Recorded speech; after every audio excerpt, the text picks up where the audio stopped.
ከሷ አንቺ እንዴት ሰላም ነው አለሽ? ከዚህ ነገር ጀርባ የሆነ ነገር እንዳለ ለማወቅ የግድ ጠንቋይ መሆን አይጠበቅብንም። ምክንያቱም አንድ ሰው ተለያይተናል፣ በቃ አንተም የራስህን መንገድ እኔም የራስህን መንገድ ብሎ የጀመረ ሰው በዚህ ልክ ጓደኝነትን ሊፈልግ አይችልም። በዚህ ልክ ቅርበትን ሊፈልግ አይችልም። ምንም ሆነ ምንም አንቺና ሄርሜላ ጠላቶች እንደሆናችሁ ለማወቅ ሌላ እንትን ማገላበጥ አያስፈልግም እኮ። በቃ አንቺ መቼም ለሄርሜላ ጥሩ ልትሆኝላት አትችይም። እሷም ደግሞ መቼም ለአንቺ ጥሩ ልትሆንልሽ አትችልም። የዚህን ያክል ማስመሰሉ ለምንድን ነው የሚያስፈልገው? አንቺና ኤፍሬም በአዲስ እቅድ የተንቀሳቀሳችሁ እንደሆነ ለማወቅ ምንም ሌላ ነገር መፈለግ አይጠበቅባችሁም። በቃ የሁለቱንም ፌስ ኤክስፒሪየንስ ወይም ፌስ የፊታቸውን ገጽታ አይቶ ከዚህ ነገር ጀርባ የሆነ ነገር እንዳሰቡና የሆነ ነገር እንዳለ በቀላሉ መረዳት ይቻላል። እና ለምንድን ነው ይሄ ነገር የሚያስፈልገው? አብርሃምስ ብትሆን ማለት ነው ለምንድን ነው በቃ ህይወት ጀምራለህ አይደለ? የጀመርከውን ህይወት ለምን ነው ፕሮቴክት ማድረግ የከበደ? ለምንድን ነው አዲስ የጀመርከውን ህይወት ማስከበር ያቃተ? እንደዛ ከሆነማ ባትጀምር ይሻላል እኮ። በቃ የሆነ ተመሳሳይ አይነት ነገር እንዲከሰትብህ እየፈለክ እንደሆነ ነው እንደኔ የተረዳው ያለሁት። እና በደንብ ከኤፍሬም እና ከሩታ ጀርባ የሆነ ተንኮል ወይም የሆነ ነገር እንዳለ በደንብ ያስታውቃል። ምክንያቱም ቅድም እንዳልኳችሁ ነው፣ መቼም ሩታ ለሄርሜላ ጥሩ ልትሆን አትችልም። ሄርሜላ በተመሳሳይ መልኩ ለሩታ ጥሩ ልትሆንላት የምትችልበት ምንም አይነት ሪዝን ወይም ምክንያት የለም።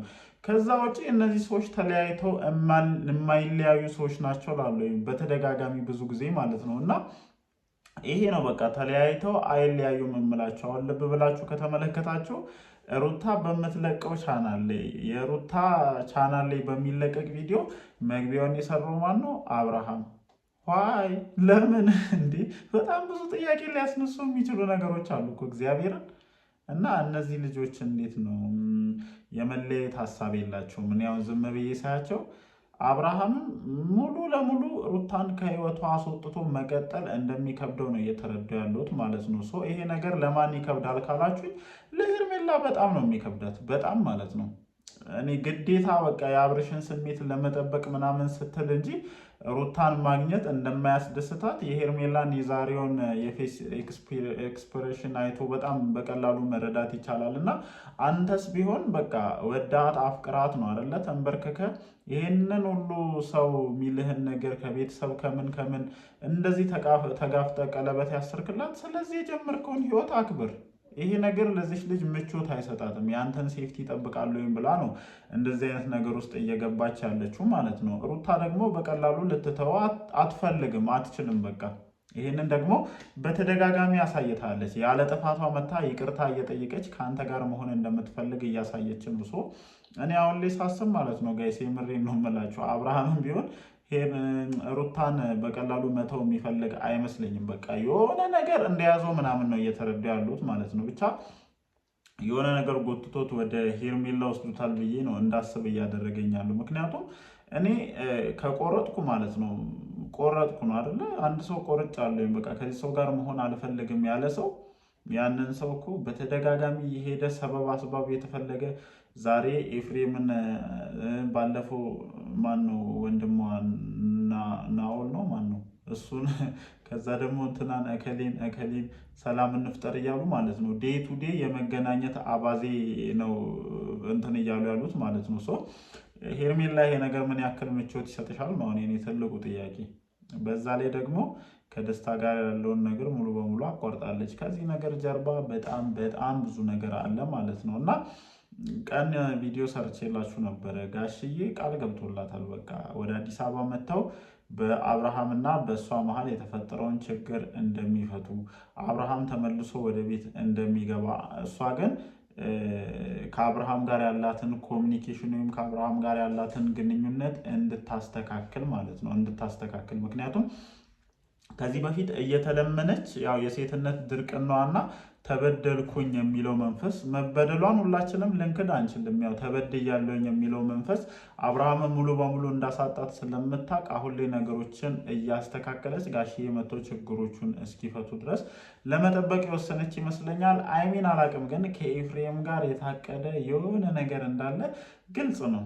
ይሄ ነገር ደግሞ ከአብርሃም በላይ ሄርሜላ ላይ ስጋት ይጭራል ብዬ አስባለሁ። ዛሬ የተመለከታችኋት ሰዎች ምንም ምቾት አልተሰማትም። በቃ እቺ ልጅ ምንም ምቾት የተሰማት አይደለም። ለአብርሃም ስትል ምንም ነገር ታደርጋለች ልጅቷ ማለት ነው። እኔ የተረዳሁት ነገር ቢኖር ይሄንን ነው እና አብርሃም እኔ ገደል ይዟት ቢገባ ሁሉ እሺ ብላ የምትገባ ምናምን ሁላ ነው እየመሰለኝ ያለው እና ሳይመቻትም በቃ ሩታን ማግኘት ባትፈልግም ለአብርሃም ስትል መታ እያገኘችው እንደሆነ ነው እየተረዱ ያለው ማለት ነው። ግን እኔ ሩታ እንደዚህ መሆኑ አስፈላጊ ነው ብዬ አላስብም። በቃ አዎ ብዙ መስዋዕትነት የከፈልሽበት ህይወት ነው። አዎ በጣም ብዙ ነገርሽን ያየሽበት ህይወት ነው። ግን በዚህ ልክ እኔ ራስሽን ባታወርጂ ደስ ይለኛል። በቃ አንድ ሰው አልፈልግህም እያለ በተደጋጋሚ ያንን ሰው ሄዶ ማግኘት በዛ ሰው ዘንድ ምን ያክል ሊያስንቀን እንደሚችል እንደዚህ አይነት ኬዝ የደረሰባችሁ ሰዎች በደንብ ትረዱታላችሁ ብዬ አስባለሁ። በብዙ አይነት መንገድ መተሻል፣ በብዙ አይነት መንገድ አብርሃምን መልሰሽ ወደ አንቺን ለማምጣት ጥረት እያደረግሽ ነው። ይሄ ከምን አይነት የመነጨ ፍላጎት ነው? ምክንያቱም ከዚህ በፊት አብርሃምን መመለስ የምትችይባቸው በጣም ቀላልና ተራ እድሎች ነበሩ። እነዛን እድሎች በራስሽ እንትን መጠቀም አልፈለግሽም።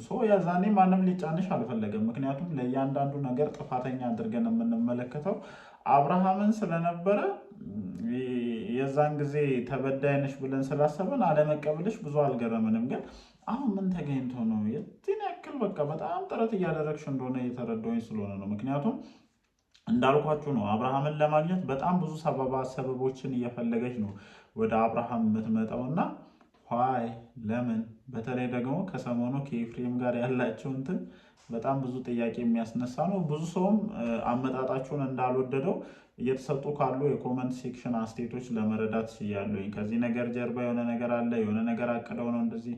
አዎ ኦፍኮርስ የምታደርጉት ነገር እንደዚህ የሚያስብል ነው እና ምንድነው ከዚህ ነገር ጀርባ ያለው?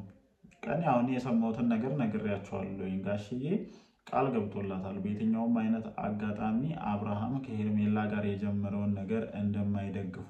ምክንያቱም ከሰሞኑ ሽምግልና ተብሎ ጋሽዬንም የሚያካትት በጣም ብዙ ነገሮች እየተወሩ ነበር። እኔ 100% እርግጠኛ ሆኜ የምናገረው ጋሽዬ በምንም አይነት ሁኔታ ወደ እነ ሄርሜላ ቤት ልክ እነ ሩታ ጋር ሄደው ሽምግልና እንደጠየቁት እነ ሄርሜላ ጋር ሄደው ያንን ነገር እንደማያደርጉት እርግጠኛ ነኝ። ምክንያቱም ስህተት እንደሆነ በደንብ ያምኑበታል። ለዛም ነው እስከዛሬ ድረስ አብርሃም እንደማይቀበልና በራሱ መንገድ እየተራመደ እንደሆነ ስለሚያውቁ ከዳር ቆሞ ሁሉንም ነገር እየታዘቡ ያሉት እና ከዛ ጋርም ተያይዞ ይመስለኛል እንግዲህ ተደዋውለናል ብላ ነበር ሩታ።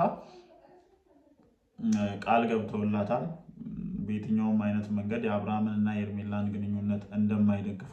እሷ ግን በተቻላት መጠን ከአብርሃም ጋር የገባችበትን ሰጣ ገባ እያረገበች እንድትጠብቃቸው ተናግረዋል ማለት ነው። ለዛም ይመስለኛል ላይሚን አላቅም ከኤፍሬም ጋር ከሰሞኑ እየተመላለሱ ብዙ እርቆች የተፈጸሙ ነው እና እኔ እንጃ። ግን የተረዳሁት አንድ ነገር ምንድነው ጋይስ፣ ምቾት አልሰጣትም ሄርሜላ ማለት ነው። እኔም የተረዳሁት ነገር ይሄ ነው። ማናችንም ብንሆን በሄርሜላ ቦታ ምቾት ይሰማናል ብለን አናስብም። በቃ ቅድም እንዳልኳችሁ ነው። ሩታ መቼም ይሁን መቼም ለሄርሜላ ጥሩ ልትሆን አትችልም። በተመሳሳይ መልኩም ሄርሜላ ለሩታ ጥሩ ልትሆን አትችልም። የማስመሰል ነገር ነው ሁለታችሁም ጋር እየታየ ያለው እና ይሄ ነገር ደግሞ አያዋጣም፣ አያስቀጥልም። እኔ አንድ ነገር ማለት እፈልጋለሁ። ይሄ ልጅ ወደ ቤቱ መመለስ ካለበትና ምናልባት ትዳራችሁ የመዳን ትንሽዬም ጭላንጭል ተስፋ ካለው አምኖበት ትዳሬ ቤቴ ልጅ ይበልጥብኛል ብሎ እንጂ አንቺ እንደዚህ ስለሆንሽ፣ አንቺ በተደጋጋሚ መተሽ ጥያቄዎችን ስላቀረብሽ፣ ቤትሽን ማስተካከል ስለምትፈልጊ መሆን የለበትም። በቃ ይሄ ድጋሚ ነው ሳምንት ወር ሳትቆዩ ነው ሌላ ችግርን ይዞ የሚመጣውና ይህንን ነገር እኔ በሰፊው እንድታስቡበት ፈልጋለሁ። ጋይስ ቪዲዮን ተመልክታችኋል። እናንተስ ምን ሀሳብ አላችሁ? እንደተለመደው ሀሳባችሁን ኮመንት ሴክሽናችን ላይ ማስፈራችሁን አትርሱ። ወዳችኋለሁ። ይመቻችሁ።